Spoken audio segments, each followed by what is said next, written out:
Good morning, noon, or night, wherever and whenever you're listening to The Shift. I'm your host. My name is Doug McKenty. This is episode 39 of The Shift. It's being recorded on June 28th, 2018. If you like what you're hearing, please think about becoming a patron. That's patreon.com/The Shift. I can use all the support I can get. If you want to follow my newsfeed on Facebook, that's at The Shift with Doug McKenty. Follow the conversation on Twitter at DMcKenty and find my archives and other information about the show at theshiftnow.com.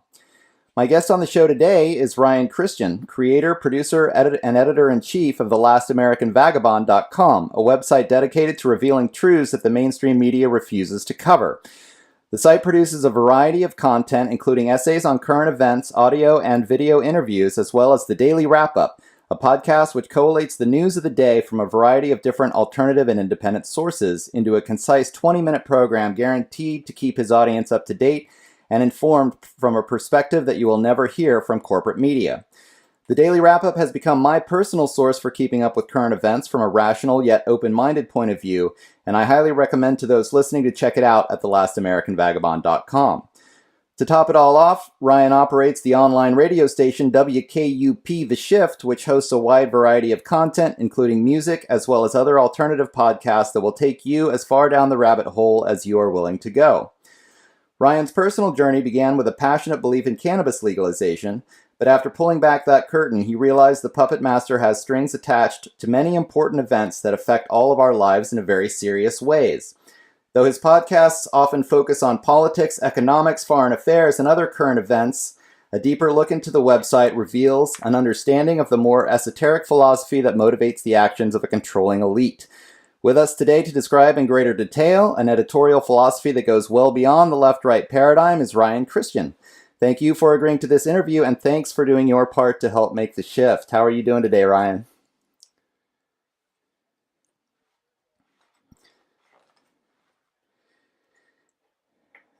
Nice. Yeah, you bet. Yeah, I have to say I didn't have to do a heck of a lot of research for this one because I listen to your show every time you got a new one out.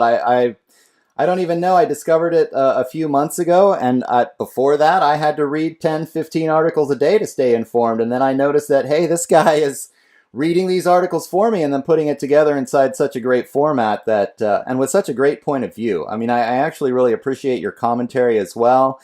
You talk about what's going on, and then you add your own spin on it that just kind of frames everything into the overall paradigm that makes so much sense to me. I was just saying before the show, it's really nice to hear someone that seems to really gel with my perspective, so I really appreciate the work that you're doing. Do you want to just describe a little bit about yourself, how you got into this, and what's going on, how you started doing the Daily Wrap-Up?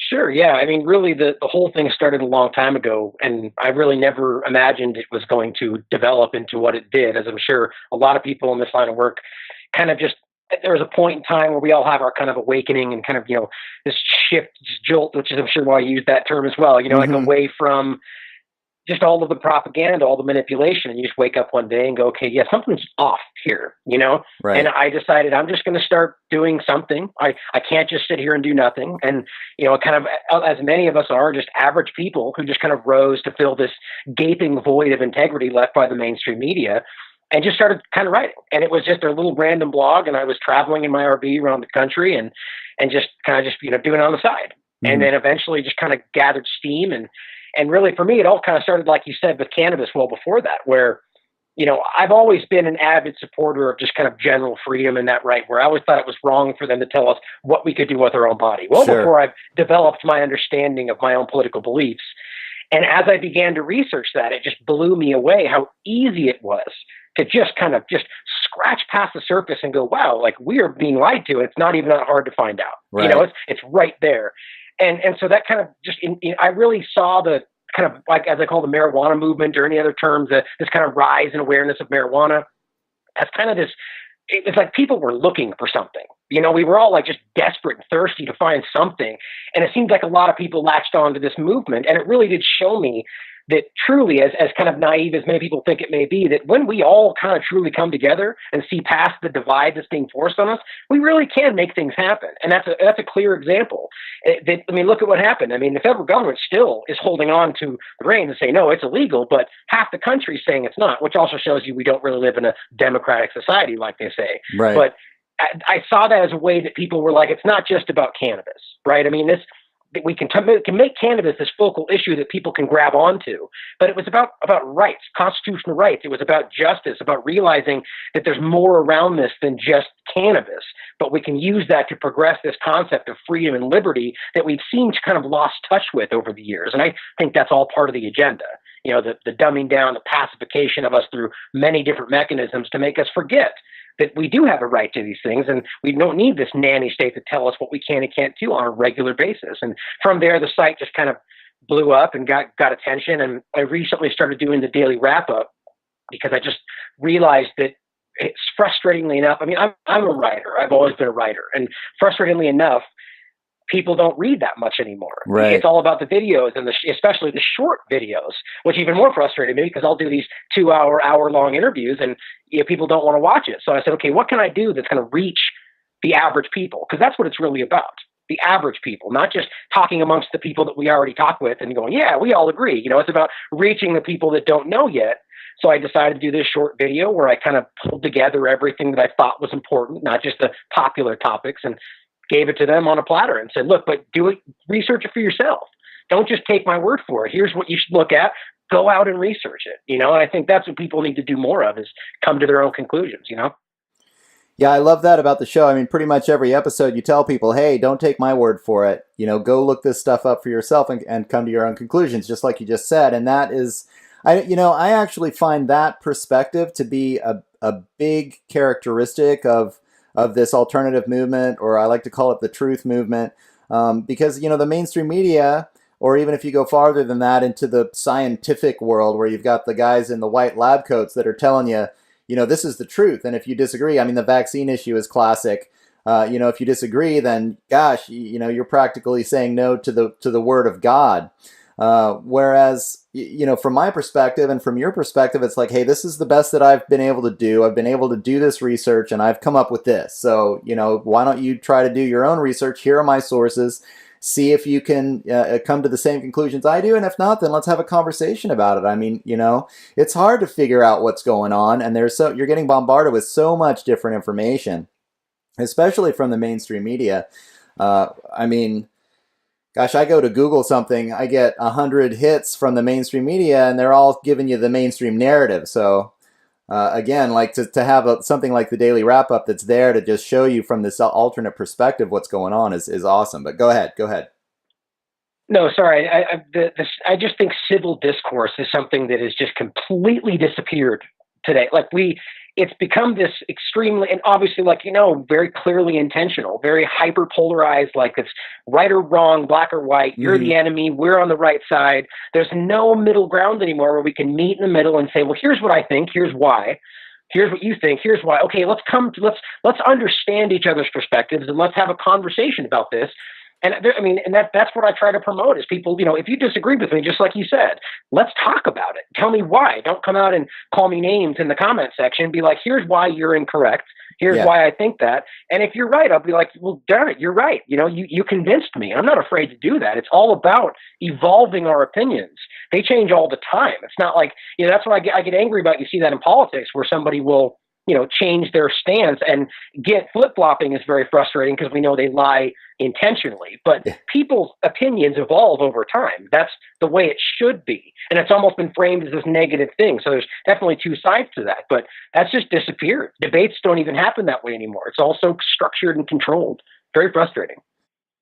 Yeah, the control over the narrative is a huge issue about it. Some of what you're saying, it reminds me, well, at first, obviously you're starting to get into like the politically correct kind of movement where that type of civil discourse, I was just reminded, say, around the time of Charlottesville, we had this huge wave of, there's all these neo-Nazis, there's all this racism, which isn't to say, and I love it, you say this on the show all the time because you bring up that the way the mainstream media is manipulating people emotionally. And so everybody then jumps on these bandwagons. And I've come to be like you, where whenever the mainstream media, whenever all of it at one time jumps onto something, then you know that there's some kind of control going on. They're trying to control a narrative. They're trying to put something out there.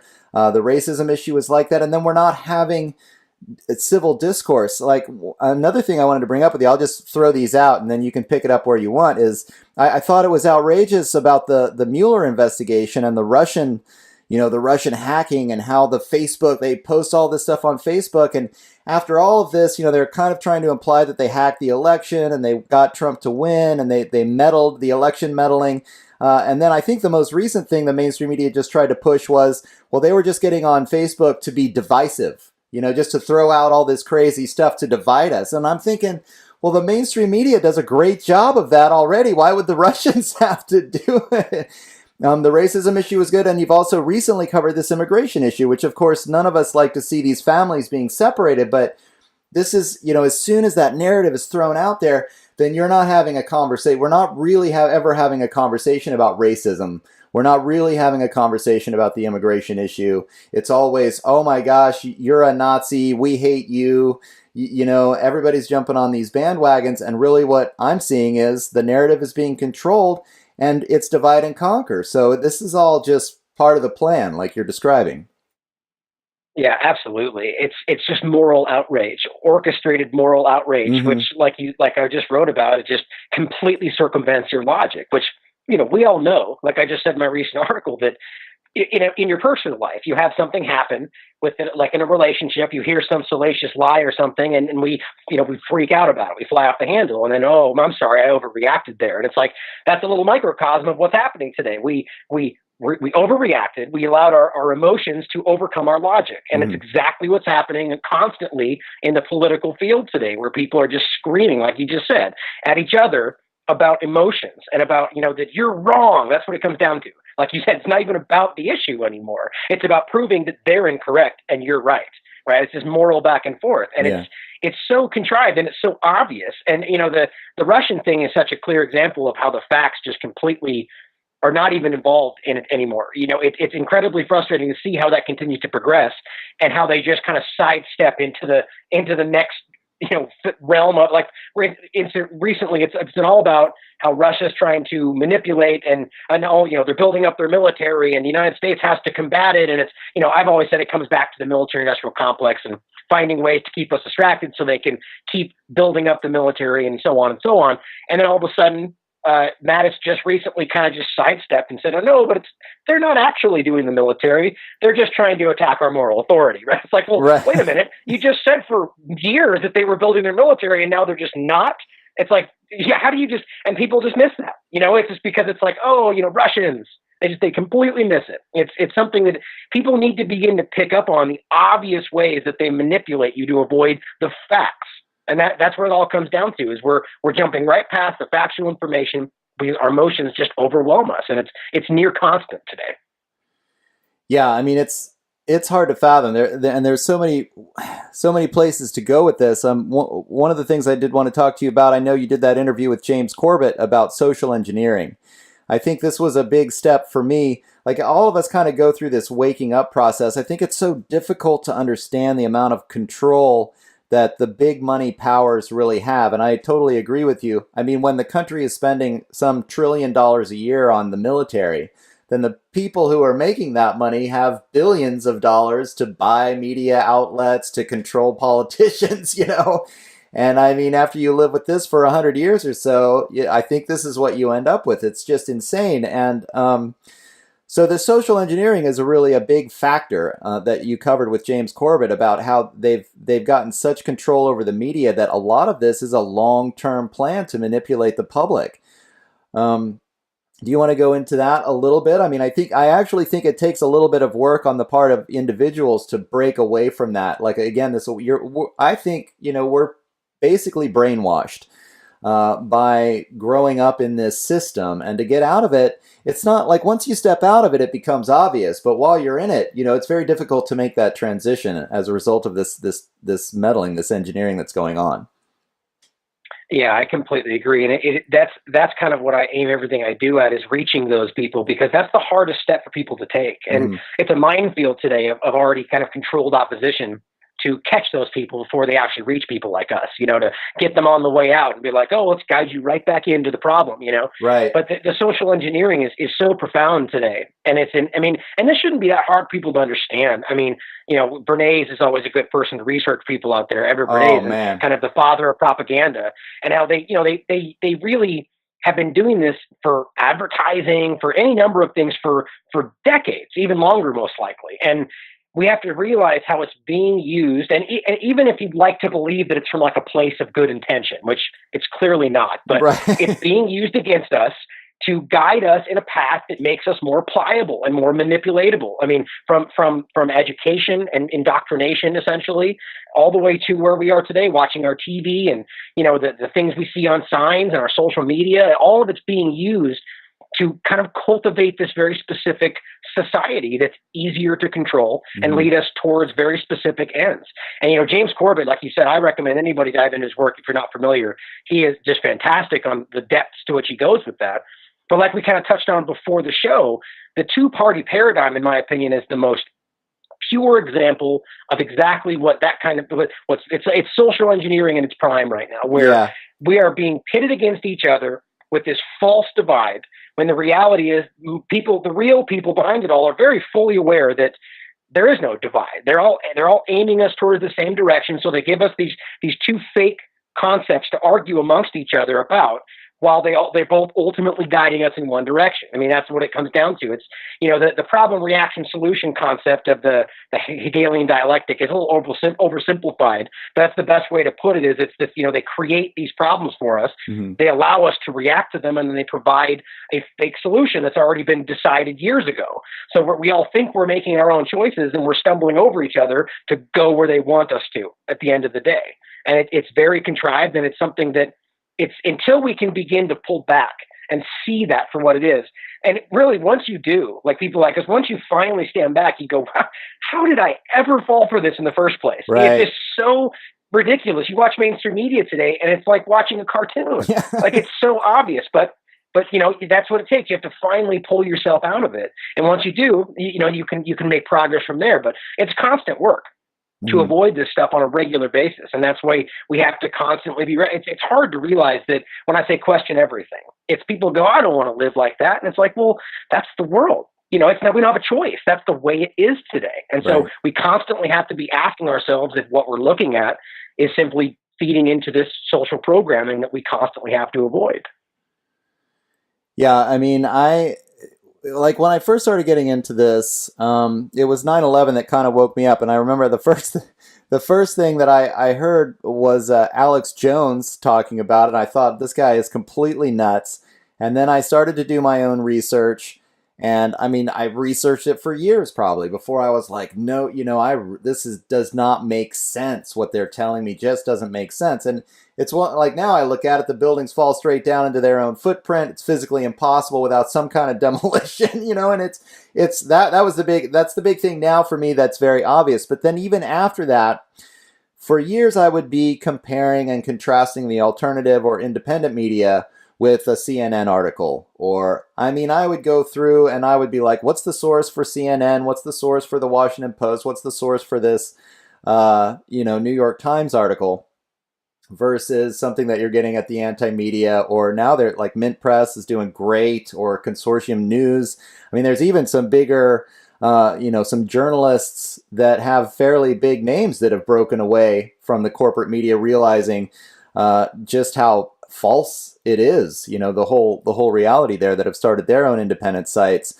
And then at this point, why even, like you're talking about, it's like a cartoon. The stuff that the Washington Post has whole articles about Russia, their source is like an anonymous person in the CIA.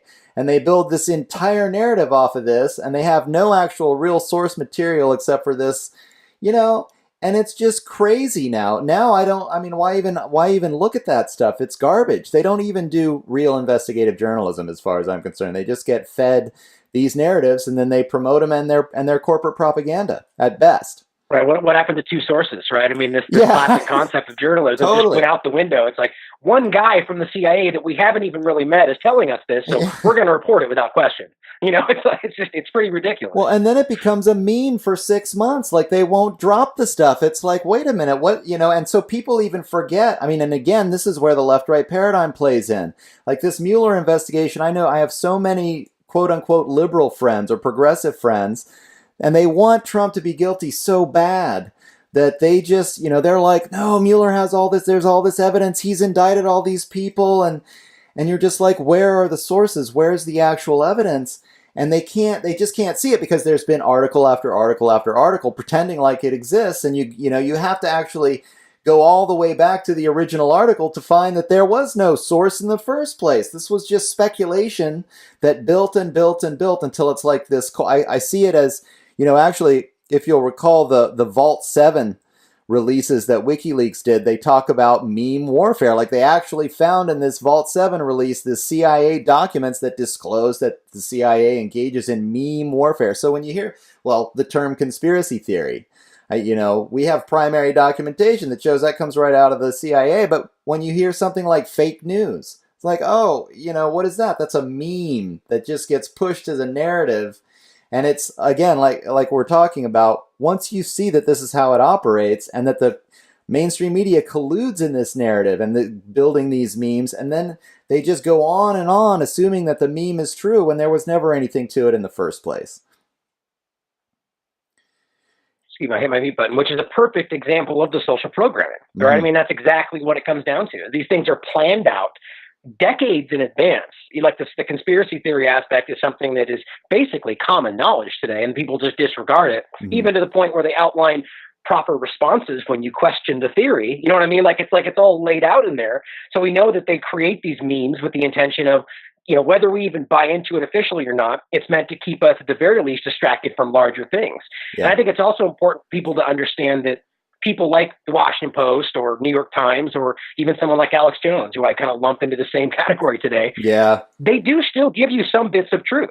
That's the game, right? They will give you things that aren't actually true, but at the end of the day, they lead you in the wrong direction. Right. That's the Alex Jones is like the original controlled opposition that was designed to catch this awakening movement, right? And I think what happened with Donald Trump was this way of, we were all really beginning to come around a lot more than I've seen in a long time. Absolutely. And so Donald Trump was a way of grabbing everybody back into the mechanism. You know what I mean? And people like Alex Jones and these new alternative media outlets after him were meant to catch these newly awakened people, and they say, oh, well, we get you right back in here. And they're like the QAnon thing is such a perfect example of the way they just grab them and they think, oh, I found it. I found what I was looking for. It's the truth. And they don't look anywhere else, and they're lost again. Yeah, QAnon is another story that's the same thing. It's like, okay, what's the source? Well, you don't know. It's this anonymous guy posting, okay, sorry, you've got to scratch that. I mean, if to do good investigative journalism, you have to have discipline.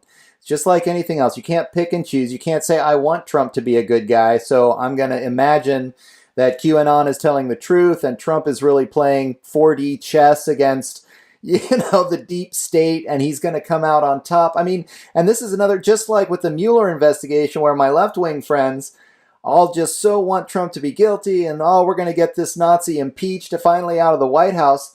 My right-wing friends, they want Trump to be this kind of like amazing person that's actually going against the deep state. And this is one example of how you and I think so much alike. I mean, that's why I'm so happy that I'm able to actually have a conversation with you, because I just find that the whole Trump phenomenon really, like, I've watched it work. They wanted to take these quote-unquote conspiracy theorists that were starting to grow in numbers. Like, we're getting millions and millions of people that are, I mean, I think there was a poll a few years ago said at least half of Americans, doubt the 9/11 narrative. I mean, this means that they're starting to lose their grasp. So the next thing you know, we got Trump coming on. He's saying all the right things to, like, get this conspiracy theory crowd to hop on board, throw in, some real anti-immigration rhetoric and some other stuff, and turn it into this alt-right thing. I mean, the alt-right thing almost kind of took me by surprise, actually, and then lump him in. And so now suddenly conspiracy theorists are all Nazis, or so, this is one meme that's kind of come out, which is like, where does this come from? But then the other thing is all the people that kind of have awoken to, some of this stuff, what's going on behind the scenes, they're jumping on Donald Trump as some kind of a savior. And it's like, this is exactly what they want. They want you to get Donald Trump in office. They want you to believe in him. And then they've got another 4 to 8 years where they know that you're going to be rooting for your guy on your team, and you're not actually going to be doing anything about it. To me, it's plain as day, and it's sad to see how many people have fallen for this one. I mean, Yeah, it's very prophetic, very like evangelical. These people are they are blindly buying into this as if faith is some kind of a like a honorable trait to have in politics. Like, oh, well, you doubt him. You should, he's your president. You shouldn't be questioning what he has to say. Of course we should. That's exactly what this country's all about, or rather, at least we were told it was all about. And it's both sides have literally become these parodies of each other, right? Where these extreme concepts, like as if you would have gone back 50 years and you were to draw like a caricature of what one side's supposed to be like, right. That's what they are now. You know what I mean? It's like it's these extreme opposites. And it's almost become where it's become okay, not just okay, but almost like a badge of honor, like it's righteous to lie about something as long as you're doing it for the right cause. Right. You know what I mean? Like they'll bend the truth. Like the immigration thing is a great example, using fake pictures, like knowingly giving fake information, because in their mind they're going, well, they're doing it, so I'm going to do it just to beat them, even because I'm on the right side. Yeah. And it's like that's just become the way it is now. It's really hard to overcome. It puts us in a very hard position. Yeah, I have this interesting theory. The same thing happened with Obama, if you'll recall, in 2008 when he won, because everybody's sick of the status quo. So they have to keep going back and forth between left and right. But then, and so, every 8 years you get a new president, and everybody just, oh God, we're so sick of the Democrats. Now we're going to vote in the Republicans. And the Republicans get the House and the Senate and the presidency. And then they got like 2 years there where they have to figure out why nothing is actually getting, because they never actually do anything. I mean, this is the whole thing is designed to be in gridlock, so the military-industrial complex can just do what it does without, so they don't get anything done. And then 2 years later, everybody's sick of like, oh, well, we voted in the Republicans now. And so, like this November, I'm just going to make a prediction. There's going to be a sweeping victory for the Democrats, and they're going to get the House or the Senate. And then there's going to be 6 years of gridlock, where they can blame the fact that Congress does nothing on this partisan divide. And that, go ahead. So I'm sorry, I didn't mean to cut you off. I was going to say real quick that I almost feel like this is going to be the year where, and I would agree with you, right? That's probably what we would expect, because they have to do something. But the anti-establishment, I made this this prediction back after Donald Trump got elected, because they're really, even Obama was kind of this like anti-different establishment kind of guy. Right. Trump was like the embodiment of the anti-establishment, even while we had like Bernie and all these different people that were supposed to be like different, speaking things like borderline conspiracy theory.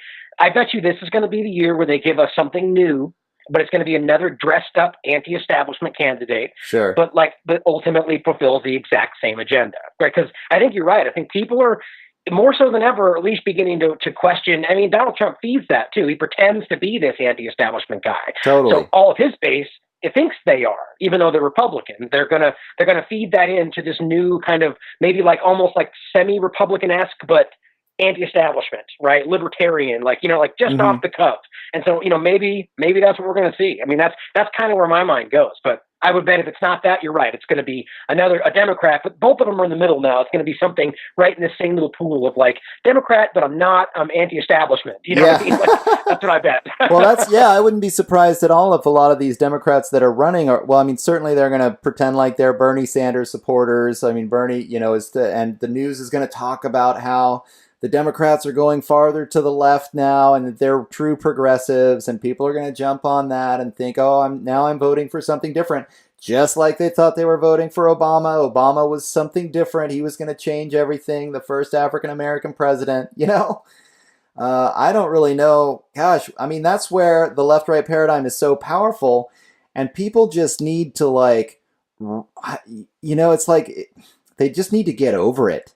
They need to stop rooting for their team. They need to realize, I don't even, for me, I like to think decentralization of power, work on your local community level to try to make things happen. Maybe, elect representatives that you can be close to.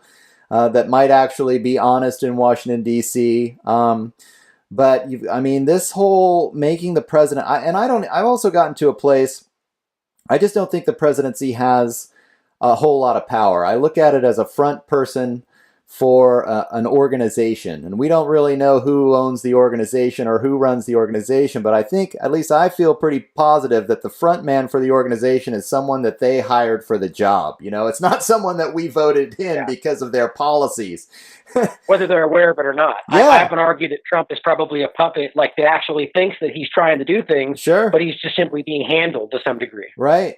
Yeah, and having that perspective myself, it takes a lot of the somehow there's this power that people have. I mean, people, I'm a Republican and I'm rooting for Trump, and Trump's doing this and Trump's doing that, or I was rooting for Obama, or I'm rooting for Clinton, as if they're actually going to perform the policies and actions and beliefs that they're espousing on the campaign trail. I mean, it's like, people, you just have to get over it and know that this isn't real politics. They're telling you what they think you want to hear so you can be controlled.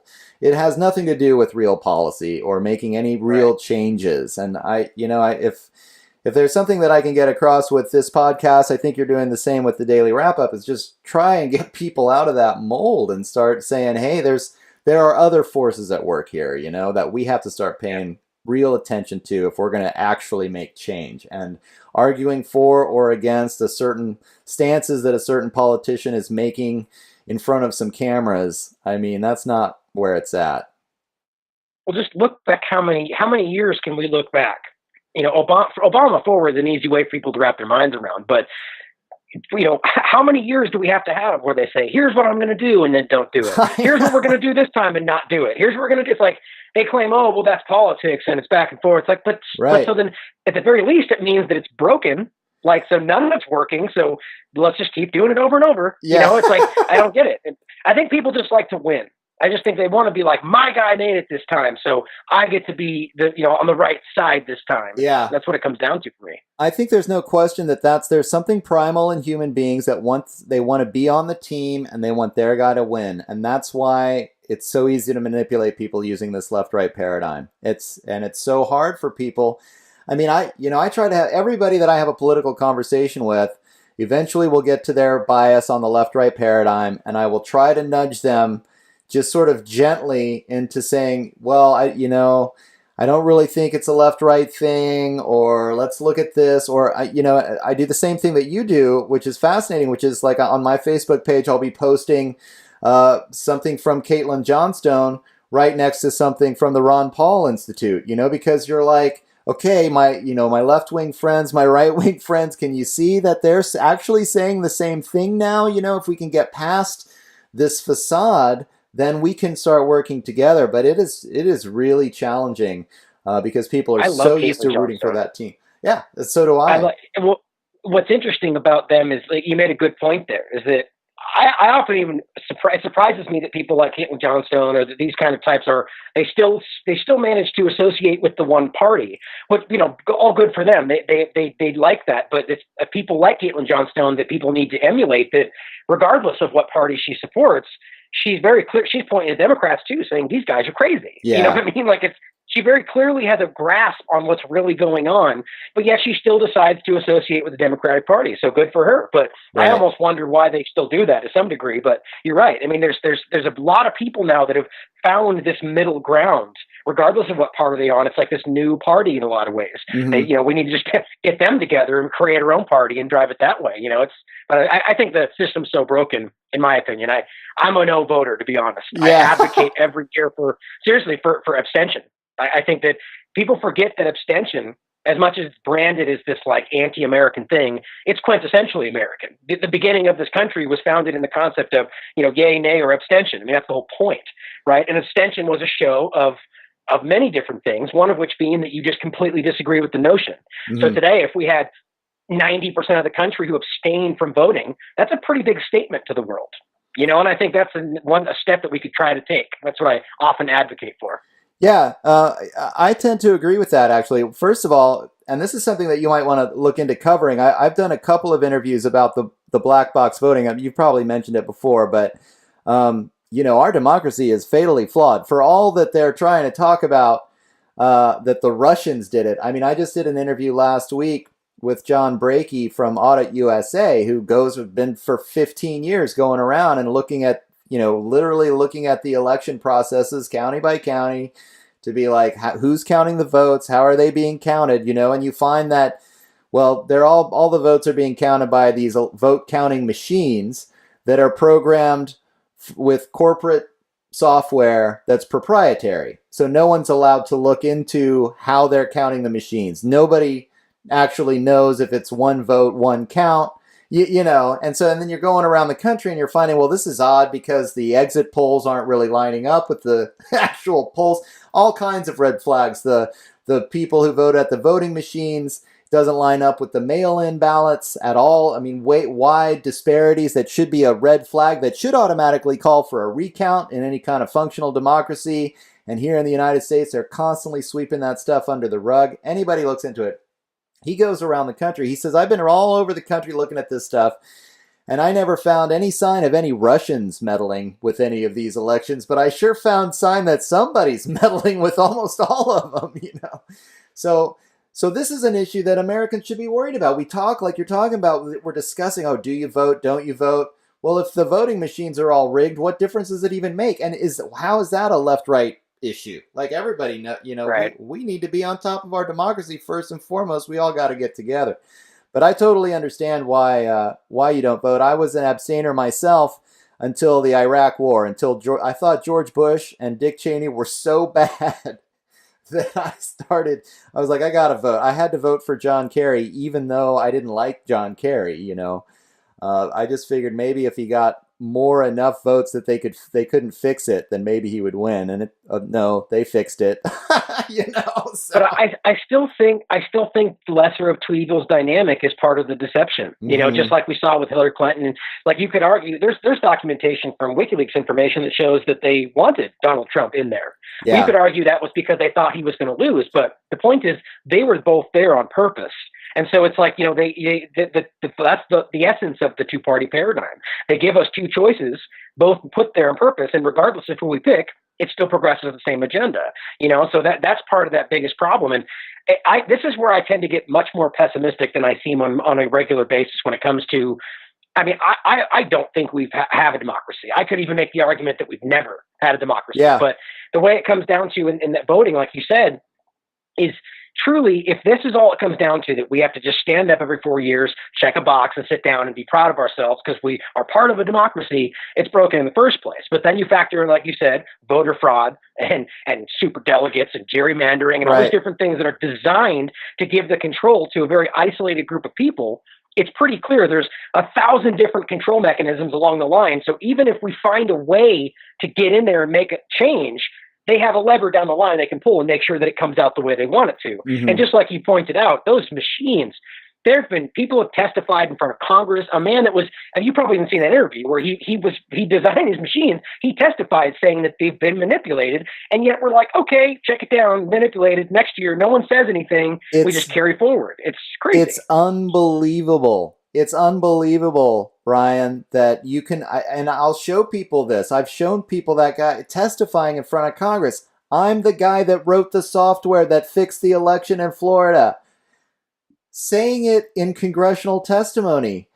And then they come out, the Conyers report comes out. Says, well, it looks like the election was totally fixed in Ohio, probably fixed all over the country. Congressional report.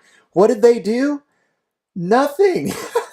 Nothing. The news covered it for like a day, and then it was gone, and nobody did anything. And that's, God, that should be a real, people need to look at that and go, wow, this is not the power of mainstream media. Yeah. That's the power of mainstream media, that because they didn't cover it, more so then than today, but then especially because they didn't cover it, it just went away. Right. Because most people don't know about it. And people like us are screaming at the top of our lungs.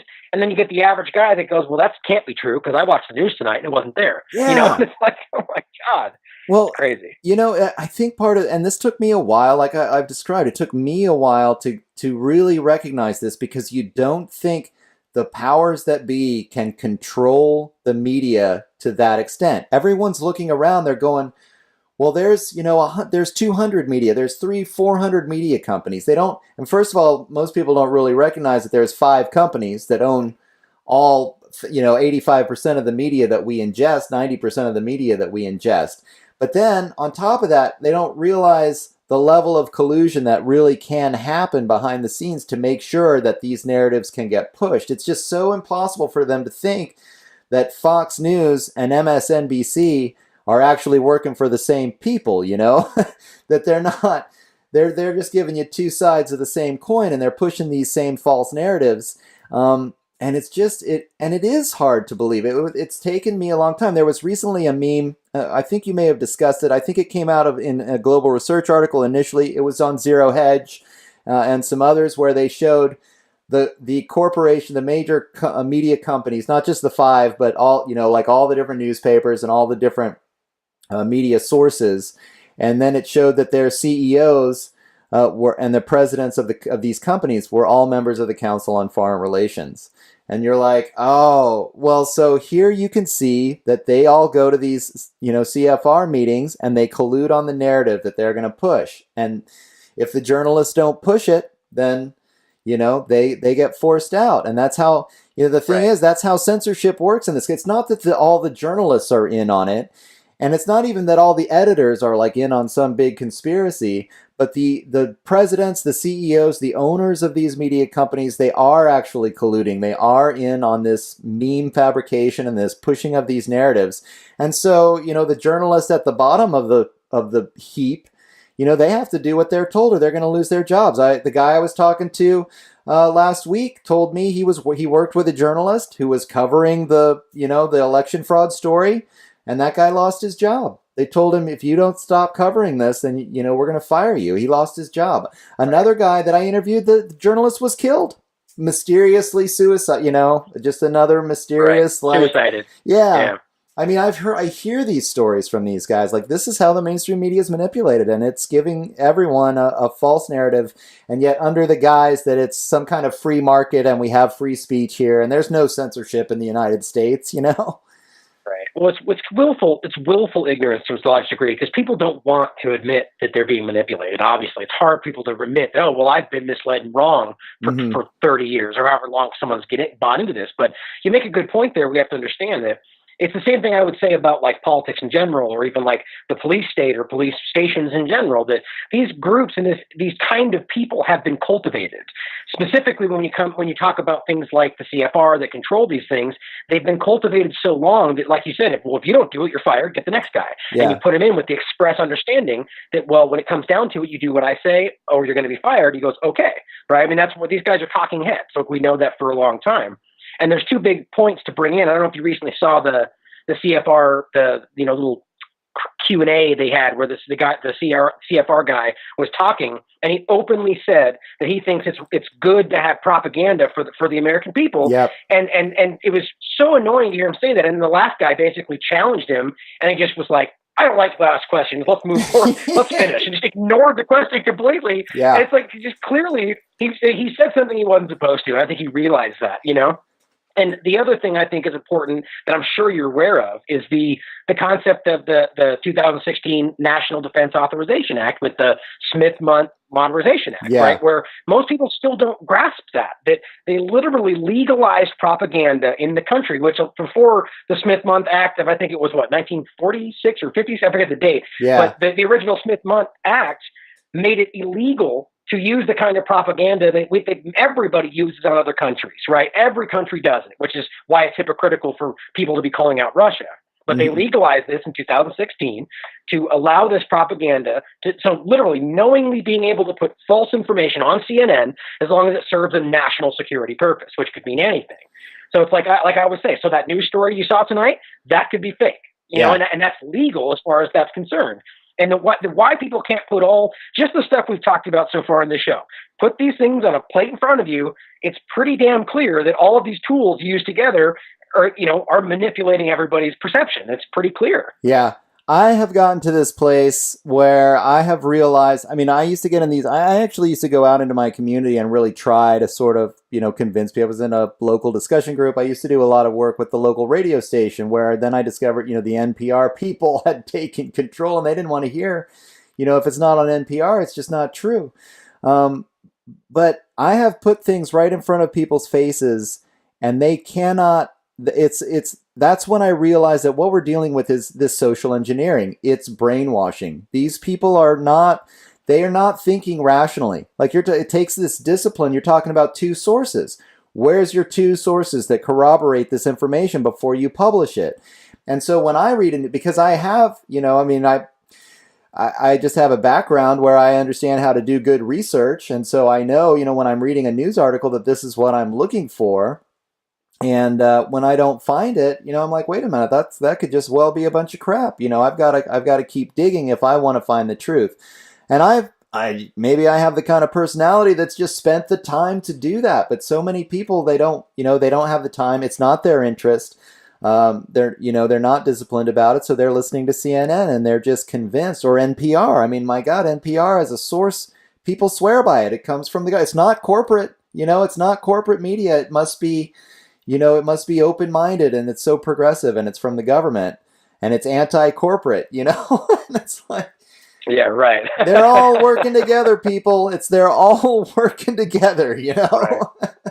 Well, I think what people have a problem with today is, like you were just saying, is that, it's not, you don't have to dismiss everything, but just don't make it fact until you can have some kind of a verifying source. It's like we can still watch if you want to. I try not to, but if you still want to watch mainstream media, just also try to compare it with other things you're watching and kind of put it all together and try to find actual source material.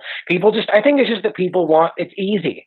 That's part of the conditioning, is that people are pacified to the point to where they're just, and it's a very kind of Aldous Huxley Brave New World concept. And it's Absolutely. like we're so bombarded with 1,000 different possible narratives that people just check out. They're just like, I can't deal with this. I don't even know what to do. Mm-hmm. I can't trust anybody, so I'll just go with what's comfortable. CNN, Fox News, or whatever aligns with the party. It makes sense, and you can't even judge them for it because we've all been there, right? We were all there at one point. So it's just like, it's like gently coaxing them out. Come on, let me show you this. It's like you have to that's what I tell people all the time. Just be patient. Plant the seed, back away, and just try to be patient. That's what you got to do. I mean, I guess I was a little too aggressive. That's when I finally pulled back away from trying to convince people. I thought, man, if I'm rational enough, if I'm logical enough, if I'm showing my source material, people will come around. And it just doesn't quite work that way, man. All you can do is, like you're saying, you plant the seed, you walk away. If they come and ask you more questions later on, then great. Then you can show them, a little bit farther down the rabbit hole.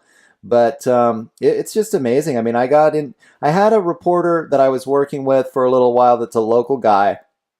And he had kind of finally revealed to me that, he was even suspicious of the 9/11 narrative. He says, well, I'm not a conspiracy theorist, but I am a little suspicious of the 9/11 narrative. I thought, well, I'll have fun. I'll show this guy some articles. And I would get on Facebook and I would find some articles that I thought were well-sourced from independent sources. And I would send them to him. And he would come back and he'd be like, that's just, that's a crappy source. I'm not listening to that. And I'd say, well, why? What's wrong with the source? Here's the link to the source. I mean, I was literally eventually trying to spoon feed him, like, here's the link to the source. When I read the source material for this article, I thought it was pretty decent. The guy actually ends up writing an article about me for the local paper, like in the local scene, about how, I'm just this crazy conspiracy theorist. And afterwards, he admits that he didn't even read any of the articles that I sent to him because he was like afraid to even, go there, because for him, and whenever I would ask him, like, well, why do you think that the Washington Post is a better source than, Mint Press News or the Anti-Media? And he's like, well, they've won Pulitzers, they've won these awards. They're a nationally syndicated. And he just couldn't. And I mean, at one point I told him, I don't care how many awards they've won. If I look at their work and it's shoddy work, like, and I can show you example. But He wouldn't go there. I mean, and I've had many other examples like that in the community, trying to get people to like open up the door just a bit. I do think that the Daily Wrap Up does a great job of just being able to, like, here it is. I mean, I think people could, if they listen to you for a week, I think that they'd suddenly start to be like, what? What's going on? Really? Is that what's really happening? That's one of the best compliments I get from a lot of people, is that it's like a bridge for people. Because I really try not to go over the top and get into some of the things that, like I said, where we talk amongst what call fast company or whatever you want to call it. We all know what we're all getting into. We get real deep in these topics, and Yeah. to the average person, it just sounds crazy, Yeah. right? So it's like a lot of people say my show is kind of this bridge for people who are just starting to understand what's going on, and I take that as a huge compliment, because that's what I strive to do, is reach those people and get one. As I say, I just give me one more person every day, just one more person that was watching CNN, and that's a success for me. Yeah. That's I think what we should all be aiming for, is just that one more, get one more person to critically analyze what's in front of them, as opposed to, like you said, the guy who's just like, well, it's Washington Post, so Yeah. that's not an answer, It's Yeah, right.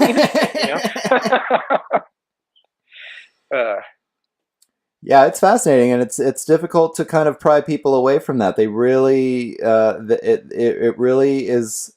It's like people are so stuck, and that's when I really got turned on to this broader concept of the social engineering and the fact that they're doing this on purpose. And it is a brainwashing. You talked about how they use some of the truth. Like, this reminds me of some of the, sometimes I look at the way that the elite and how much control that they have maintained in terms of controlling the education system, the media, manipulating the media so that we're all backing these foreign affairs ploys that are absolutely insane.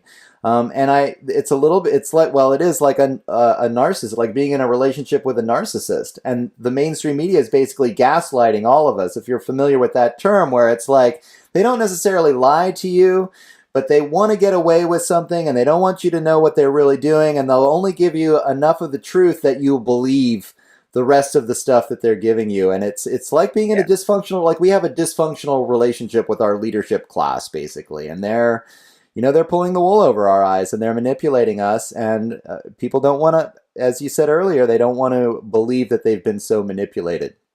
Oh, and they trick you to make you doubt what you're thinking, right? I mean, that's really what that comes down to, is that it's like, okay, so this person who may be just grasping this for the first time, they talk to somebody about it and they laugh at them. And it's like, oh, that's, so they actually begin to doubt very clear, like they'll have like a signed affidavit from Congress, and they'll begin to doubt it because they laughed at you, and you're like, oh shoot, well, maybe I'm wrong. Maybe I misunderstood what I'm looking at, and that's what happens to these people, and I think a lot of that comes back to education. I think that's one of the scariest aspects for me today, is the way that to understand that for the longest time, this like Prussian-based schooling system that we have is it's cultivating. I mean, we can see it with what's going on today. It just so happens to be very left-leaning, but I think it's bigger than that. But these kids are coming out of these schools with just a very statist, just like as if our constitutional rights don't even apply anymore. It's more about the way we feel. It's like,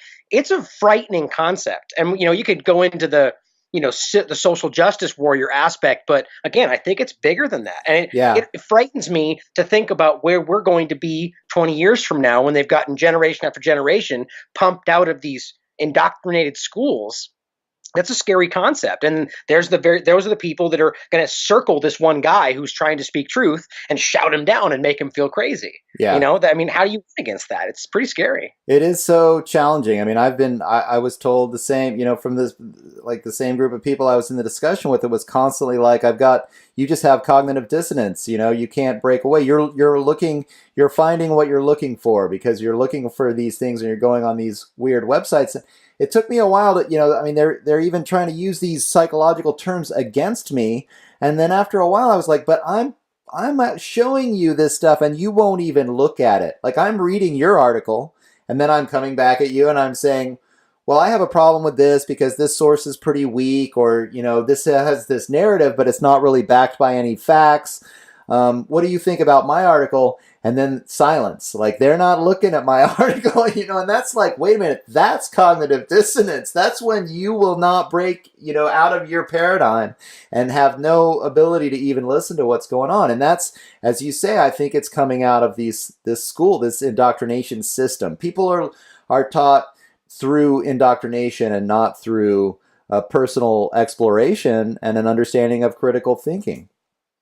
You brought up such an excellent point there. And I think that again is one of like just the pillars of social engineering, social programming is they recently more so than I've seen in a long time, they've hijacked a lot of the things we've used, even terms like the deep state now just like means the Democrats to some of these people. And it's like, whoa, that's not at all what that means, to the point to where we don't even want to use it anymore. And you the cognitive dissonance, such an important point. They're pointing at you saying, no, you just don't want to see, but you're the one that's trying to engage and have a conversation and they're shutting down, but they're convinced that you're the problem.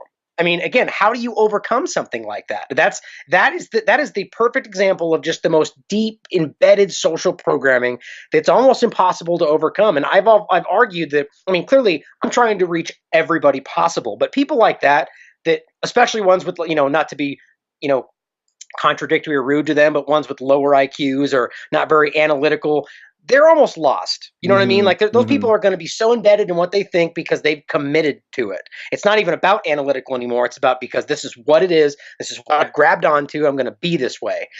We should be trying to reach those people that are very intelligent, but just misled. Yeah. You know what I mean? Like those are the ones that we really need to get over to our side. But it's like, that's such an excellent point because it's so often that we see these points being used. It'll even frustrate me. I'll get into a conversation with someone online, and they'll basically like call me something that I'm like thinking in my head they're doing. Like, shit. Well, he just took it from me. Like classic projection is what it is, and totally. Forever I would be like, gosh, do I have cognitive dissonance? I'm going to go back and reread my article, and am I just which means you don't, right there. Yeah, I know, right? Totally. That's great. Yeah, but it is amazing, as you say, that they make it. It's hard to be confident in your perspective when you're treated this way. Eventually I came to that realization that, hey, look, I'm doing the best that I can. I do have, I am applying critical thinking here, and I am willing to engage in conversation. That goes back to the very beginning of what we were talking about, which was being open-minded. Telling people to do your own research. I'm not telling you how to think. I'm doing the best that I can. That keeps me open-minded. And when you run into other people that aren't open-minded in that way, well, that's when you get, that's on them. That's not on you. You're doing the best you can, and you should be, really proud of yourself for even being able to engage in this critical way. It's not as easy as it requires a certain level of discipline that not a lot of people are willing to pursue, and you've got to be willing to break out of your paradigm. Think differently. Oh my God, I just discovered a fact that makes me think that the world's totally different than I thought it was 5 minutes ago. Yeah, and it's we have to understand that it's okay to be wrong. You know what I mean? Like it's okay to be mistaken as long as you're willing to accept that and analyze what's in front of you and move a new direction, like you just said. That is paramount today. But people today will look facts right in the face and dismiss them because it doesn't align with what they want to see. And again, social programming. But that's an important point to understanding this kind of new step in the right direction, is that we can have a conversation for half an hour and be able to be like, well, shoot, you've changed my opinion, and that's okay. It doesn't mean that I was, everything I've ever done is wrong. Yeah. You know what I mean? Yeah. It's like we have to accept that's part of the discussion. Like we said, and like you said back at the very beginning, civil discourse has almost been conditioned out of us, and that's part of the entire agenda from the very beginning. So we can't have this kind of critical debate, because when you do, it becomes very, very obvious. The people that are doing like what you said, they stand out like a sore thumb. It's like, well, we're clearly having a conversation here. You're screaming red face and pointing fingers. You're the one that's a problem. It stands out. Yeah, that's interesting. I mean, it's going to take, I don't know, it's going to take a fair amount of work. And I like what you said about just planting the seed, keep doing the work, plant the seeds, and walk away and hope that they, start to kind of get it, because you can't spend a lot of time engaging with people that aren't willing to hear, and it's not worth your time. It's good to just get it out there. I'm so happy now that I'm doing this, over the internet and talking to people like you that I agree with more than trying to convince, people at the NPR station that that they should have more freedom of speech at their community radio station, and having them go, "What do you mean? It's totally free." I don't see it. Yeah, I think, but it's just as important in my mind to reach those people. But you're right; it's nice to be able to have these conversations where we can, it gives you a moment where you're like, okay, like I'm not completely crazy after you talk to someone like that, and it's Yeah. nice to engage in these conversations and have actual intelligent discussion about what's going on. But it's yeah, like always, those people, like it's you got to plant that seed and walk away and hope. What's funny is more often than not you do that, and then when they do understand it, they come back to you a year later and go, "Guess what? I just figured out." It's like, Right. oh yeah, I'm the one that did that a year ago. Yeah. You don't remember that, but Totally. Yeah, that's classic. Let's spend a little bit of time getting into some of the specific issues, because you've been covering a lot about Syria, of course, you and the pedophilia aspect and the constant hypocrisy of the government, in terms of like James Comey lying to Congress and nothing happens, over and over again, or seeing the guys that are openly busted doing these corrupt actions, and then they get a promotion afterwards, and you're like, wait a minute. But you've done these interviews with like Eva Bartlett and Vanessa Beeley, which I really loved, and I love the work that those guys are doing. It's great that you were able to actually talk to them. And this thing in Syria, this most recent thing in Syria really blew my mind the most, where there just was no chemical attack. Like, they faked a chemical attack. There was no and then the mainstream media pushes this narrative, and then they bomb Syria the next weekend, and everybody, oh, we love Trump. Now we love Trump because he bombed Syria. But there was no attack. It's just mind-boggling. I gotta believe that when the mainstream media pushes stuff like that, that people can start to wake up. When you've got a guy like John Pilger going to Syria and saying there was no chemical attack here, I mean, it's just mind-boggling. It's mind-boggling to me what they've gotten away with in Syria. I can't believe that people still think we're fighting ISIS over there. Like, that was a meme that they pushed 2 years ago, and it's so obviously not true at this point. The mainstream media doesn't even hardly cover it. I mean, when they do, they mention ISIS like they're the enemy, kind of, but they don't even, 2 years ago it was beheadings every other day. right. It's very nice of ISIS to put their stuff on hold while we're focused on Assad. It's very kind of them, right. How it always works out like that. Like I made that point a while back about North Korea, while they were all of a sudden there was an issue in Syria, and it's like, oh, how kind of Kim Jong-un to put all of his stuff on hold. Well, so everything's cool for now. That's Right. 6 months later. Okay, now we're back on him. Oh, it's happening all again. It's clear how it just jumps back and forth. But you're right. The whole thing there in Syria was just such an obvious game, and Man. and the point that we're getting into this realm where we're seeing new predictions of false flags being prepared actually by U.S. personnel right near the Al Jafra oil field, and how people like Brandon Tubeville and Whitney Webb from Mint Press News, they predicted the last one. Like they talked about it well before it happened, saying, Totally. they already said it's going to happen. Russia's warning about it. White helmets, al-Nusra, and then it's exactly what happened. It's unbelievable. It's unbelievable that the Russians can come out and be like, we have intelligence information that says they're going to plant a false flag. The false flag happens. The Russians then say, I mean, I got to wonder what these Russian diplomats even think sometimes. Like, oh my God, the Americans are, what are they doing again? They're doing this again. They're making up some crazy fake narrative. They're using it as an excuse to blow some people up, Like, Right. What? I mean, they come out and they say they're going to do it, then they do it, and then they prevent the OPCW from going in there and checking it out. And then they even blame that on the Russians. Like, the Russians aren't letting us in there. Which was false. Yeah, they definitely was. The UN people themselves is what held them back. But yeah, it's also important though, like, and just for the sake of argument, like this is what people like us do on a regular basis, which is also an insight to why we're more open-minded and critical than the average mainstream media. Yeah, but sure. it is indeed possible that Russia could be, say, presenting this narrative so they then could carry out an attack Right. and it would seem like that was them. But then you have to stand back and go, okay, so that's possible, right? But what do we have in front of us? We have clearly that doesn't make sense from a militaristic standpoint. So unless you're going to go with these people are maniacs, and that makes sense, which is just a dumb scapegoat answer. They're just crazy. Okay, well, fine. I can't believe how much they apply that to Assad. Assad's just a brutal dictator. Well, what about the fact that he's been pushing for democracy ever since he took over from his dad? What about the elections in 2014 that international observers say were incredible considering they were in the middle of a civil war? Like, and they're calling him the Butcher Assad all over the news, and people eat it up. It's like, or any number of other things. The fact that all the people there that you interview on the ground all seem to be pro-Assad, and I mean, there's 100 different reasons to make that very clearly not the case. Even just watching him in interviews. But then, back to in the Russians thing, it's the other thing to consider is who is giving us information, right? We have the United States government saying, they're lying. We have information, but we can't show you, right? That's always what it goes like. And the Russians come out and say, here's our press conference. Here's everything we have. Here's doctors on the ground who've said this here. And even if you want to go, okay, all of that's fabricated. And a logical person has to go, okay, we have nothing over here and all this information.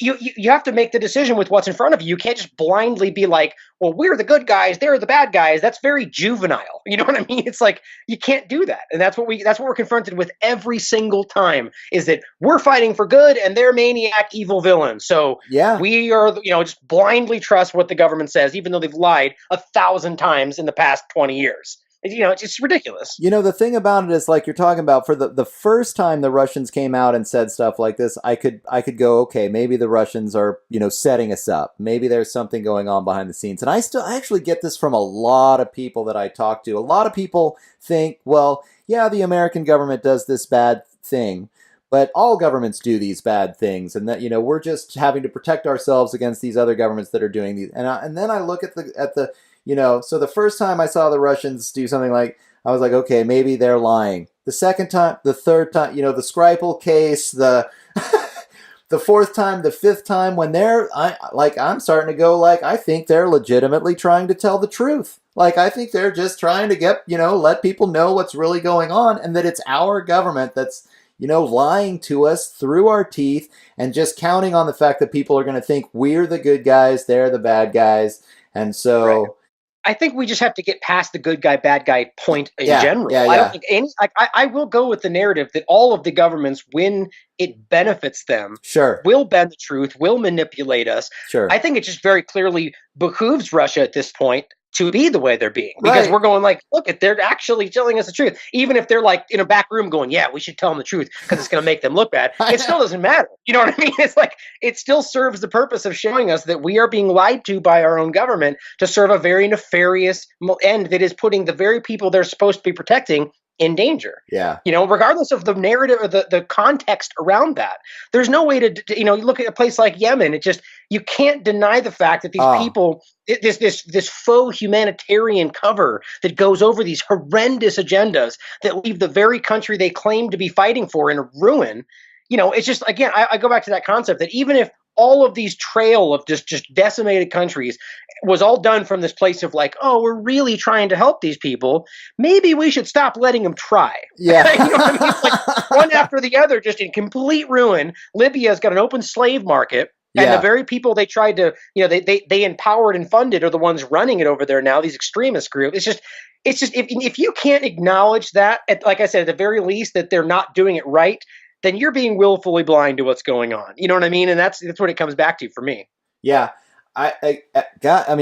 All things continue to point to this brainwashing propaganda that I think is just so effective here in the United States that they cannot see beyond. Like, some statistics are saying that we killed over 1 million people in Iraq. Like, Jesus, people, like, wake up. You can't, I just don't understand how the average American is walking around thinking that what their government is doing is for these humanitarian purposes in any way, shape, or form, and yet fighting for democracy. Oh, we care about democracy over there. The whole Arab Spring meme that was in the beginning of the whole Syrian thing, Like, does anybody even really believe that right now? Like, I mean, maybe I'm so far removed from the mainstream media, but I can't believe. I remember watching. I don't know if you saw this, but Tulsi Gabbard went over and talked to Assad. Actually, spoke with Assad, and then she comes back to the United States, and she's on CNN, and the journalist is asking her questions like, "How can you stand to speak with a butcher like Assad?" And Tulsi was just like, I mean, she actually kind of took him seriously enough to give him some straightforward answers. I don't know if I could have kept a straight face. Like, the guy was just asking these baited questions that were just making these crazy assumptions about what was really going on there. And you just, I don't know. It's so difficult to comprehend that the general American public can lap some of this stuff up when it's almost, it's so sloppy. Like, again, this last fake chemical attack was not even, like, if I'm going to produce a false flag, I can do a better job than that. Come on, guys. You know what I mean? Like, aren't you professionals at this? Yeah, well, exactly. Yeah, I mean, in a lot of ways, I think that just they don't necessarily. It just needs to appear a certain way. I've often argued that more people than we like to believe, or that we like to believe, than they would like to believe, are beginning to question these things. You know what I mean? Like it's the false majority. As long as they can get a very select group of people in a very high position, like in the elite status, you know, Hollywood, to go along with these agendas, then they can present it to the world as the majority. You know what I mean? And I think, and it's my hope that a lot of people are beginning to question it. But you know, then you see things like we're talking about on the other side, and you begin to question that. But yeah, you're right. It just seems juvenile, but maybe that's because we're on the outside looking in, and it looks cartoonish, it looks ridiculous. But people just buy these things, you know, just completely, and it's frustrating to see. But that's what they do on places like CNN, where they'll bait Tulsi Gabbard and make her look crazy for even having the nerve to talk to. Like, remember, it's funny, they were just saying that about, you know, Kim Jong-un, you know, few months ago. Oh, he's a maniac, and there's no dealing with someone like that. And then, but now we're dealing with him. You know, so now it's different because now it suits our agenda. It's surface level now. All this stuff is so plainly obvious to see. Right. That, you know, Yemen is what I continue to bring up because it is so, like you brought up the concept of the children or the 5 million people dying. Yemen is projected to be in the tens of millions of people dying based on the actions of what's going on with the U.S.-backed Saudi-led coalition. I just had a video censored by YouTube yesterday. Wow. It was a video I put up that was entitled U.S. Coalition Responsible for Killing 370 Kids in Yemen. And that's a fact. There was a UN report that came out saying that the U.S.-backed Saudi coalition was directly responsible for 67% of the child deaths in Yemen, which was 370. That's their own number. Like, I literally quoted the UN report. Right. And they censored the video saying it was misleading information. Wow. And there is an absolute media blackout on what's going on in Yemen. And there's a reason for that. I argue that's why we're seeing this immigration. And I get so frustrated when I see people like Rachel Maddow crying about children being mistreated, while their very policies that they're, you know, frothing at the mouth to promote are killing millions of children in a country over here. And that's not happening. Let's point at these other children who are being kept in cages. That's been going on during Obama and Bush and, you know, all these different people. And it's just so contrived. And it frustrates me to see that people can't see what's really going on there. But again, I think it's willful. I think people don't want to admit to themselves that they could have a government that's capable of something like that. Yeah. And that's a horrifying thought. Yeah. I think you're definitely right there. I mean, that's one of the things that makes it easy for a lot of people to have the wool pulled over their eyes. You want to think of yourself as the good guy. I've heard you do this on your show because, I stumble over the same thing. I have a tendency when I'm talking about the American military to say we, or the American government to say we. And I've had to kind of train myself to go, no, this is something that they're doing. I'm not doing this. I'm not a part of this. And it makes it a lot easier for me to be more objective and say, oh, you know, what the U.S. military is doing is immoral. You know, this is unjustifiable. But so many people see it again as this us versus them mentality, this thing that's been indoctrinated. I mean, we're saying the Pledge of Allegiance every day in school growing up. I mean, what's going to happen to your mind? You want to think that we're all working in concert together and we must be doing this for a good cause. And it makes it really easy to pull the wool over people's eyes that no, they're just stealing resources. They're just growing opium over in Afghanistan. They're drug dealers. That's what's happening. They've been there for 17 years growing tons and tons of opium, and they're not going to leave because they need the military over there to guard their opium crop. I mean, otherwise we'll lose the opiate epidemic here, and they'll lose all that money. I know, right? Terrible. It's such a macabre thing to laugh about, but it's so true. It's so plain to see that the opium product, it rose 90%. The production rose 90% right after they took over, right after the Taliban had almost annihilated it. It's like, oops, what a coincidence. It's just so obvious. It's very sad. And one thing you kind of touched on there, which I think is important for people to think about, is that we talk about these things and we talk about the, pointing out that people try to frame it that if we say that, oh, the government's doing this and it's evil, that we're somehow anti-American. Yeah. That's one of the biggest agendas today, to make us seem like we're somehow against America, when it's almost absurd that these uber Americans today, self-titled, are so blind to what's going on, they can't see that what we're doing is quintessentially American. It is the definition of American to question the authority figure, to stand against a tyrannical government. That's what this country was founded on. And it's like, we're standing up saying they're doing something that's wrong. And it's why we should think that after generations of these people being voted in, as the system gets worse and worse, that we're just supposed to blindly trust them. That's just ignorance. You know what I mean? And it's like, we can't stand back and ask ourselves, simply question what they're doing as un-American. I mean, there's a big problem there. And I think that's something we have to really analyze as an American people, Yeah. Yeah. I mean, I think at some point, Americans really have to do some serious soul searching. Again, this recognition that, it's our government. I've been going through a lot lately that the government is so good at creating these enemies, and they're basically fabricated enemies. Even during the Cold War, were the Russians really ever going to attack us? Were they really that evil? Were there communists, knocking on every door? And then what I discover when I read history is that these quote unquote communist governments, really all they were doing was nationalizing their resources, which means their own people were selling the oil instead of the U.S. corporations or the British corporations selling the oil or the resources, and then in the press, we have to fight communism, the evil of communism, or the evil of terrorism, and this fabrication of the enemy to scare the American public into thinking that we're fighting for this good cause, when really it's just about resources and control of the land and, these global manipulations for control. And it's challenging for people to wake up to that, to realize that the people who are in control of this system are just out for themselves, and they're fooling us into thinking we're doing it for some kind of noble cause. Yeah. Yeah. It really comes back to control. I don't know if you're familiar with, Really Graceful. She has a YouTube channel. Does really excellent work.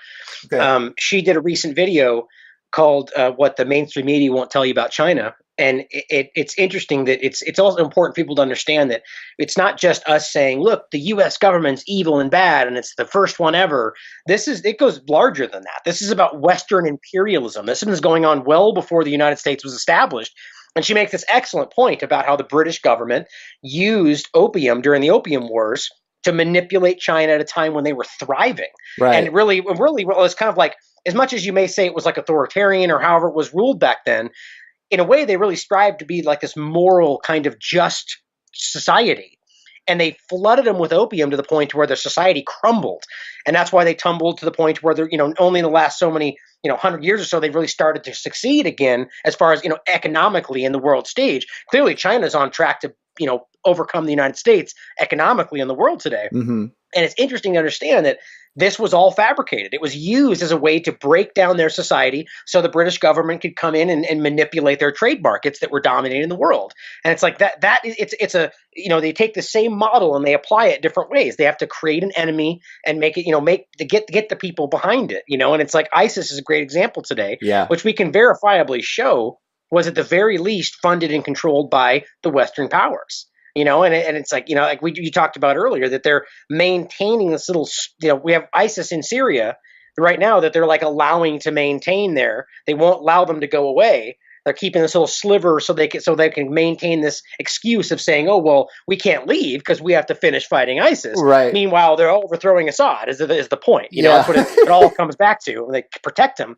I just actually reported in that same video that was censored about how the Iraqi government is calling out the U.S. government right now for that. There was a recent attack on SSA forces, which was also PMF Iraq forces, that the U.S. denied and said, oh, it was Israel. Israel said, we're not going to comment. It turns out Iraq's finding out that it was a U.S. coalition strike on the SSA troops while they were fighting the last little ISIS pocket. Just, pretty clear. And Iraq's pretty upset about it. Yeah. Go figure, know? Yeah. Well, I mean, it is amazing when it comes to foreign policy. I don't know. This is an area where I think that the American public really doesn't even have any influence or any say over foreign policy whatsoever. I mean, we basically, they scare us. They create an enemy. It doesn't. I mean, where's the anti-war movement right now? Like somehow they've managed to neutralize basically any voice that anyone has to say about anything that happens outside of the United States. Probably it's true for what is happening inside the United States as well, but it certainly seems like. I mean, we can argue foreign policy until we're blue in the face, but they're going to do whatever they want. And I mean, these actions in the Middle East, it's just pretty unbelievable, I think. And it's hard to believe that the American people can't stand up and do something about it. But hopefully, like you say, one person at a time, we can start to wake people up to the point where there will be a critical mass. Yeah, and I mean that's really all we can do. I mean that's what people often argue.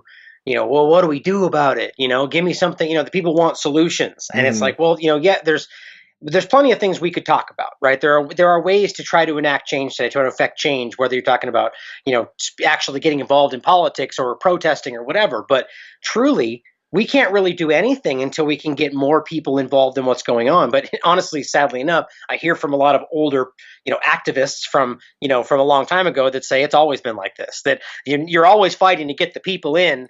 And they're always pulling them back out from somewhere else. Yeah. So it's like this fruitless effort. But I would rather do this and for the rest of my life than sit back and just be resigned to be like, well, that's just the way it is. Yeah, that's what I mean? Sure. For sure. Yeah. I mean, it's nice to do something, and hopefully, more and more people will be doing something about it. And at least, I mean, I've actually had these thoughts because we say that, since the internet's come out, well, I mean, that's how I kind of got woken up. We have all this information, but I see that these guys. There were conspiracy theorists writing in the 20s and 30s and 40s and 50s, and those guys must have been really crazy, like going to the library every day and looking up, these alternative histories without really having the internet, and then spewing about how, ABC and CBS and NBC are all controlled, and, the Mockingbird press and everybody around them just going, you're just a total nut job, at least. I mean, you got to admit that more people are kind of waking up to what's happening and you got to give those guys credit back in the day for really standing up and fighting the good fight, even against all the odds. I mean, the information has always been out there for people that have been open-minded enough to be able to see it. And of course, it makes sense that this elite class is going to be fighting for control of our minds, really. But they can only do it as far as we allow them to. So hopefully more and more people will be waking up to this kind of critical thinking that you're talking about. The one other thing we kind of touched on it earlier, but and what you just said reminded me about this idea of how I have found that the elite often co-opt. I mean, this methodology of co-optation is a real tool that they use that prevents, I think, grassroots movements from getting off the ground. Because just as soon as, I think you could see it with something like Black Lives Matter. I mean, it's happened recently. I always go to the Tea Party as well. The Tea Party started out as a basically bipartisan, although I think a lot of it was libertarian, trying to audit the Federal Reserve. That was their one thing that they wanted to do, was get people to audit the Federal Reserve. And Koch brothers money moves in, and everybody thinks, the Tea Party is this right-wing part of the Republican Party, and nobody's talking about auditing the Federal Reserve anymore, Yeah.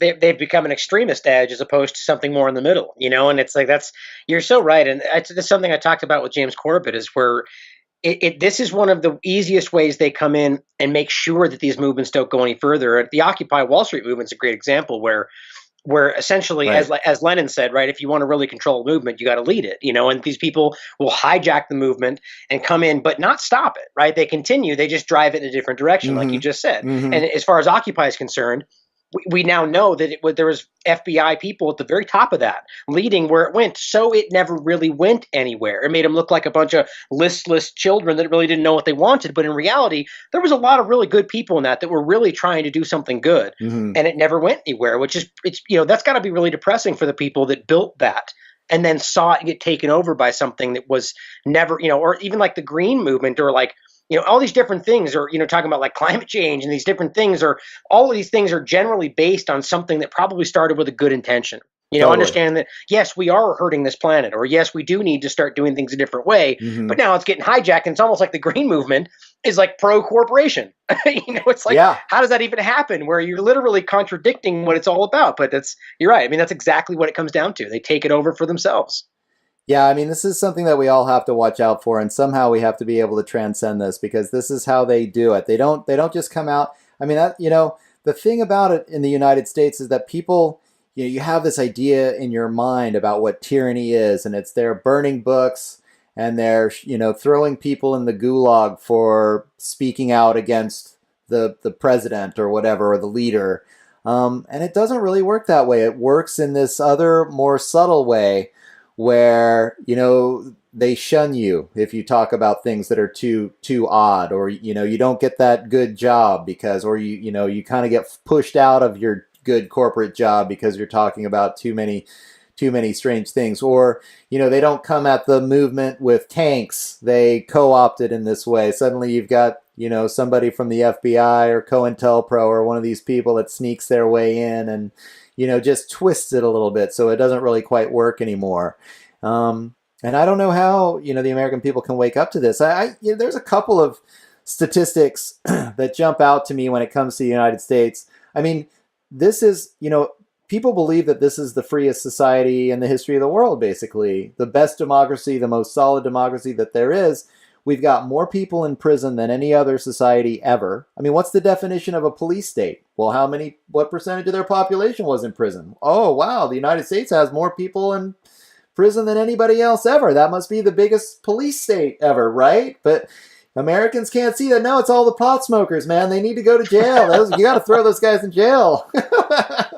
All right. The most surveilled people in the world. I mean, the NSA, we all know, sucking this information up.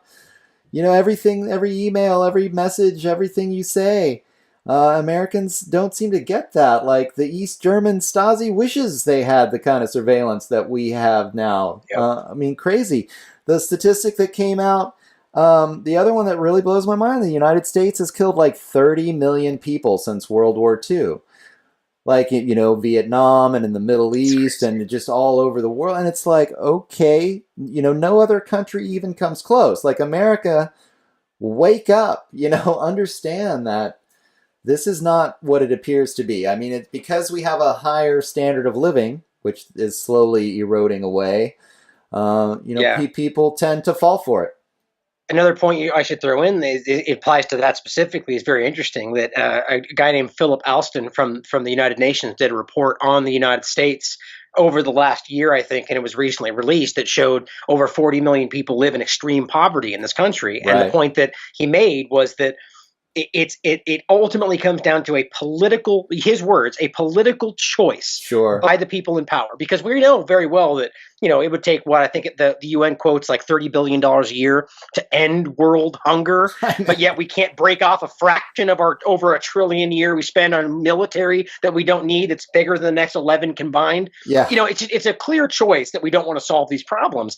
But in the United States specifically, which is what we're talking about, he said there's more people that have food insecurity and this wealth inequality. It's unbelievable that we can still think that we live in this best grandiose country in the world. And it's the concept of number one has been out the window for a very long time. I mean, we have number one in like the worst possible categories. Right. We're not number one in obesity anymore, but it's like, as far as like infant mortality, all these just horrendous things that you're going like, that can't be true. And you look it up, you're like, wow, and then you look at the things where you think we'd be number one on, as far as like literacy and And we are way down the list below Yeah. countries like Kazakhstan. And, not that they're even like a bad country, but it's just people and Americans wouldn't be able to grasp that. Like, wow, we can't be below those countries. It's like, Right. it's pretty crazy. The very countries that the United States is destabilizing and overthrowing, yet they've got a higher literacy rate than we do. It's like, it's just pretty interesting to see how that plays in, Yeah, I mean, I think actually it keeps going back to this amount. I mean, I think what the U.S. is number one in is propaganda. They really have nailed it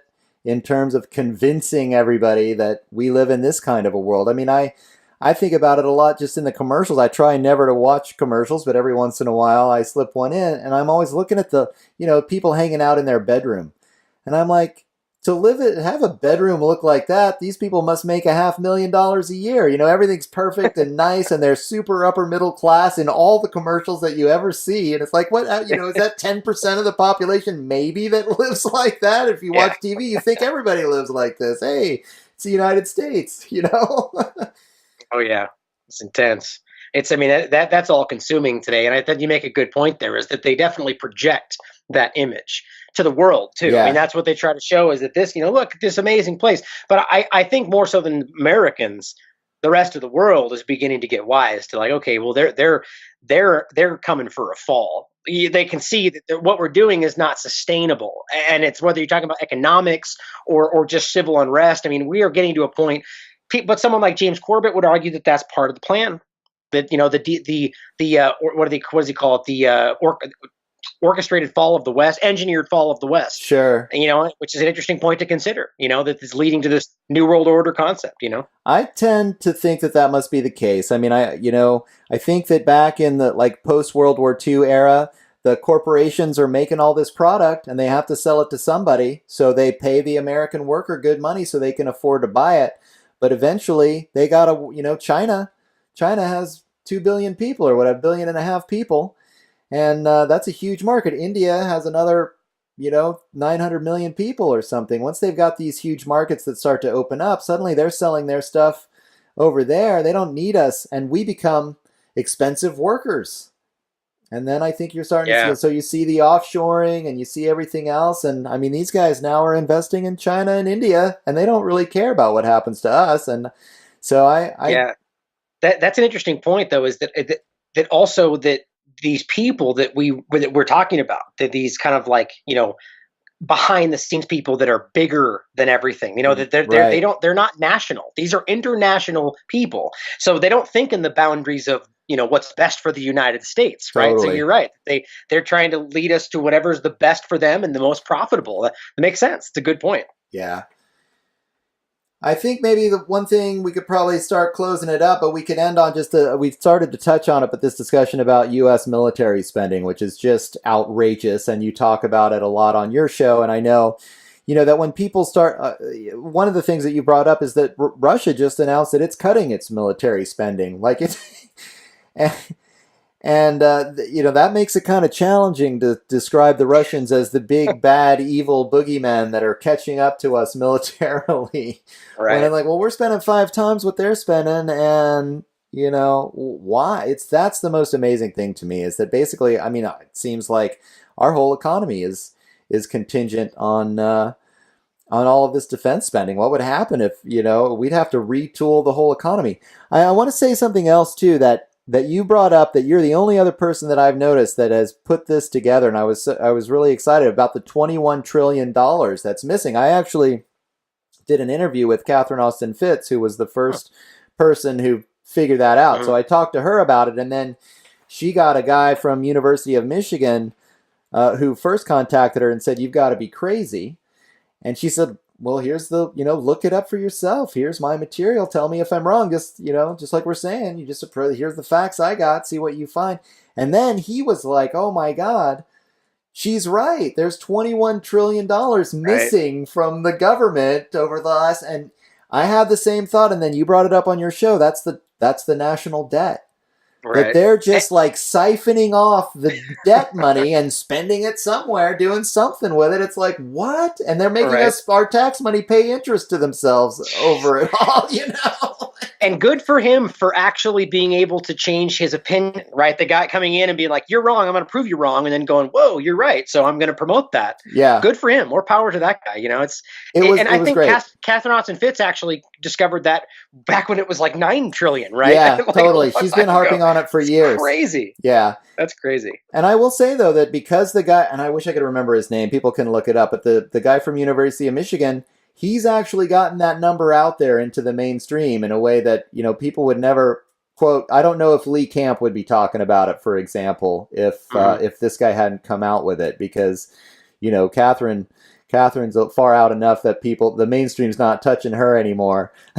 She got herself in enough hot water back in the day.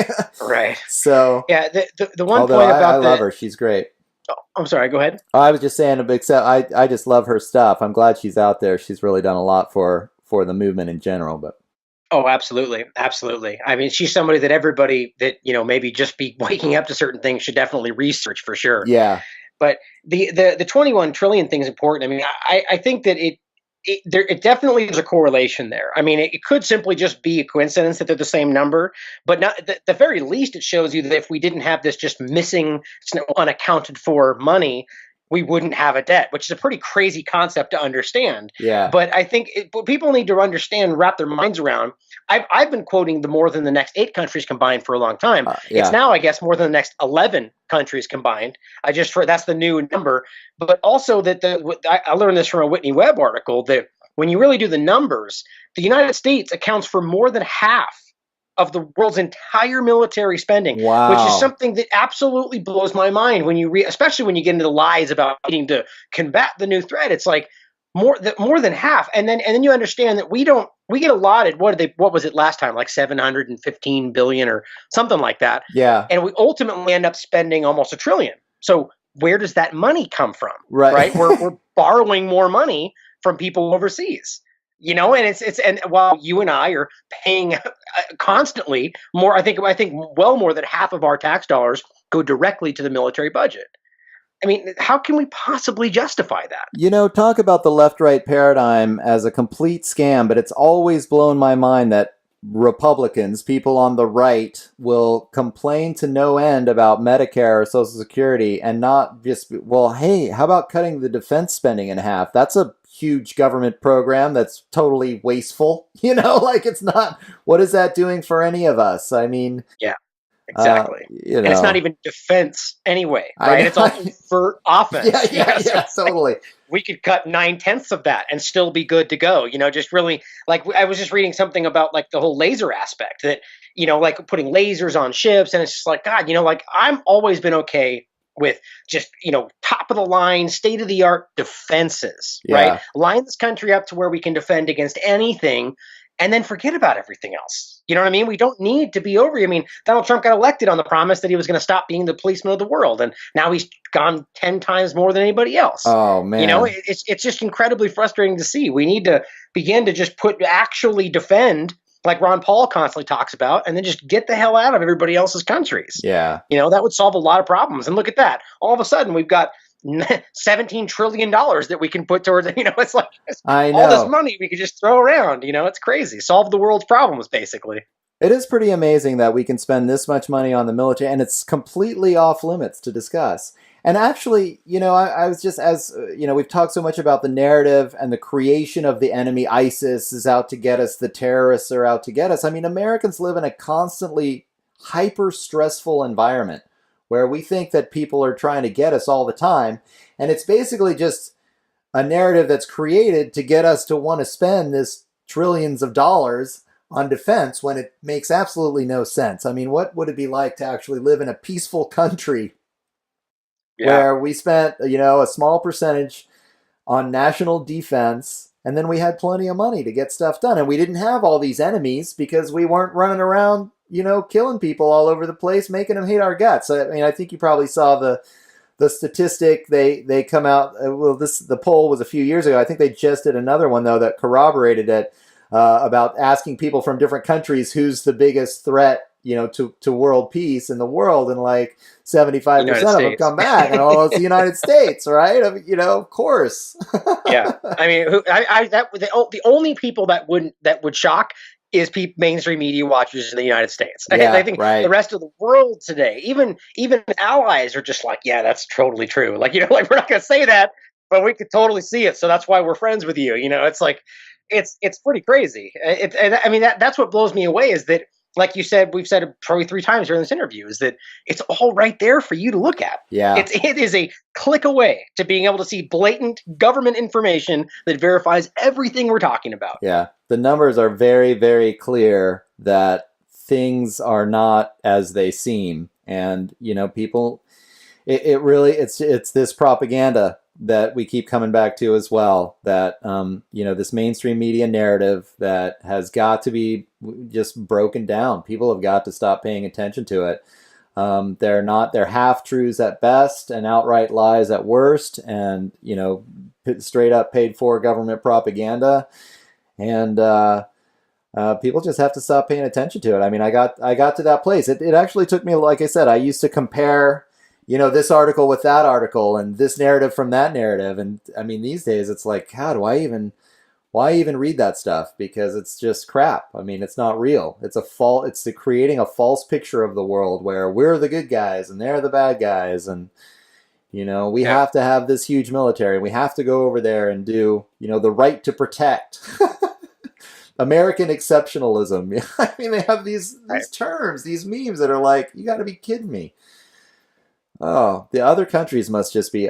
I remember when George Bush was first president, and I thought, these guys are so arrogant. I couldn't wait for there to be another president, because I thought, other countries must just be like, oh my God, there's the Americans again. We got to go talk to the Americans. They're going to be such assholes, And then Obama came, it's like the narrative didn't change, and now Trump's here, it's like the narrative's not changing. The Americans are still like the rudest people in the room that show up and pretend like we're just, you got to do what we tell you because we're Americans.